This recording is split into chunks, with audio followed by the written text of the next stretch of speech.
New at 10, the CDC has activated its Emergency Operations Center in response to a growing number of monkeypox cases. And now they're working on rolling out nearly 300,000 vaccines to fight it. News 9's Sabrina Lee is live in studio with more on what it is and what you need to know.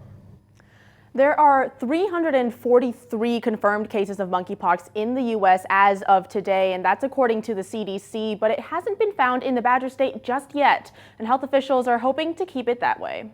At first, you might think it's a cold or the flu. You'll have a headache, fever, muscle aches and pains, sort of this general feeling of being sick. That'll last around 2 to 3 days. After that comes the rash. And the rash usually starts out looking like pimples or blisters. It's mostly on the head, the face, the hands and feet, the arms and legs. But they can also be found in the groin and genital area. So if you think you've had risk of exposure, be on the lookout for strange rashes in strange places as it's spread by skin-on-skin contact. The rash will eventually scab over and potentially leave a scar. That's when you're no longer infectious and no longer sick. That whole process from start to finish takes anywhere from 2 to 4 weeks.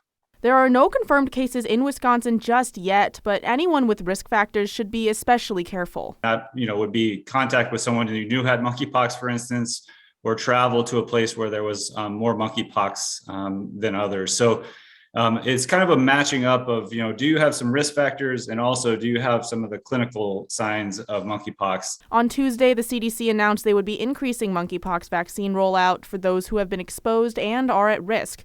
And while that may seem familiar, experts say this approach is different from COVID. We're used to COVID being so rapidly spread that we don't have a lot of time to trace the contacts and give them things like vaccines right away, just, right after their exposure. But monkeypox, if we know who's exposed, we can give them a vaccination and usually protect them against getting the disease.